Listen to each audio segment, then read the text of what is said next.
सच ही कहा किसी ने, ऊपर वाले के फैसले पर कभी नाराज नहीं होना, क्योंकि ऊपर वाला वो नहीं करता जो हमें अच्छा लगता है, बल्कि ऊपर वाला वो करता है जो हमारे लिए अच्छा होता है।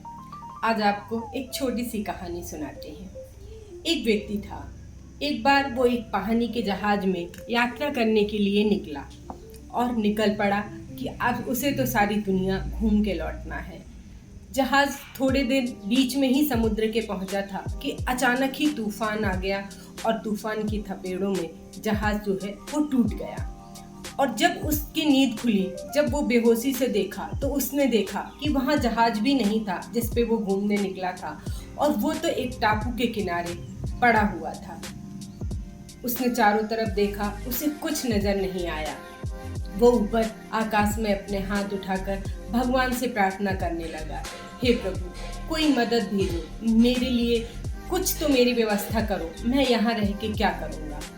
सुबह से शाम हो गई, कोई मदद नहीं आई। वो थक कर वहीं रेत पर लेट कर सो गया। 1 दिन हो गए, 2 दिन हो गए, 3 दिन, 4 दिन, लेकिन कहीं से कोई मदद नहीं आई। वो निराश हो गया, थक गया, और उसे लगा कि अब जिंदगी के लिए उसे खुद ही संघर्ष करना पड़ेगा, क्योंकि उसे चारों ओर सिर्फ पानी ही दिखाई पड़ रहा था और कुछ भी नहीं दिखाई पड़ रहा था। क्या करता? वो टापू के अंदर गया और उसने जाकर देखा कि यहाँ कुछ खाने पीने की व्यवस्था है या नहीं। उसे कुछ फल दिखाई पड़े, लेकिन चूंकि वो फल भी उसके लिए अनजान थे, फिर भी उसने प्रभु का नाम लिया और कुछ फल तोड़े और खाया और उससे अपने जो है भूख मिटाई। पानी की भी वहाँ अंदर व्यवस्था हो गई, नारियल पानी का उसको पेड़ भी मिल गया। इस तरीके से उसकी खाने पीने की व्यवस्था हो गई और वो वहीं रेत पे लेट जाया करता। लेकिन धीमे धीमे कभी कभी मौसम खराब भी हो जाता था। वो अंदर की तरफ गया टापू के, और उसने कुछ लकड़ियां इकट्ठी की और धीमे धीमे उसने एक अपनी झोपड़ी बना ली, जिसमें वो अपने आप को सुरक्षित अंदर जाके सो जाया करता था। इस तरह उसके दिन व्यतीत होने लगे। वो भी था जो उसे भी ये लग रहा था कि क्या करे, प्रभु मेरी मदद नहीं कर रहे, मैं तो रोज ही प्रभु से कहता हूँ, और अपने दिन वो यूं ही गुजारने लगा। कुछ वो निराश भी हो चला था।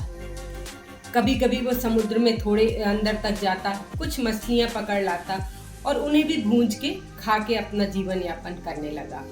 एक दिन की बात है, वो समुद्र से उसने कुछ मछलियां पकड़ी, तो वो टापू में अंदर की तरफ गया कि वो लकड़ी लेके आए ताकि मछलियों को भूज सके और अपनी भूख को मिटा सके।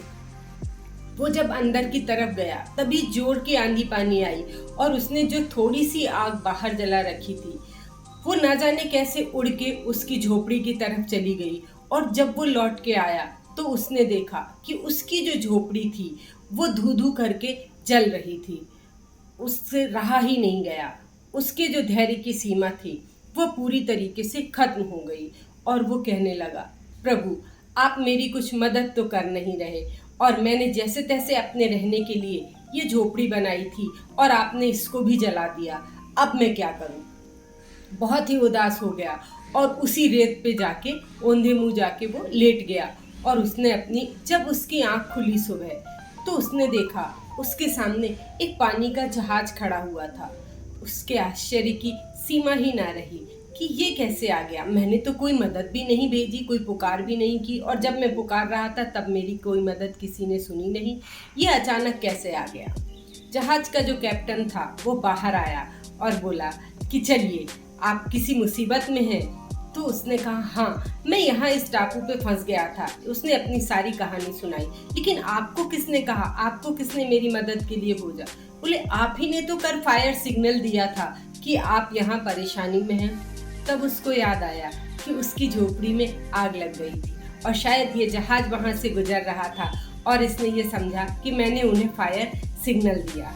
उसने कुछ नहीं सोचा और वो उस जहाज पर बैठ गया और चल पड़ा अपनी दुनिया की तरफ। सच ही कहा है कि हमें जब लगता है कि हम जो चीज़ मांग रहे हैं हमें नहीं मिलती, या हम जो चीज़ नहीं में हमारी कोई चीज़ बिगड़ जाती है, यकीन मानिए जीवन में जो भी कुछ होता है वो हमें वर्तमान में भले ही ऐसा लगे कि हमारे साथ कुछ बुरा हो रहा है, लेकिन वो कहीं ना कहीं हमारे लिए अच्छा ही होता है।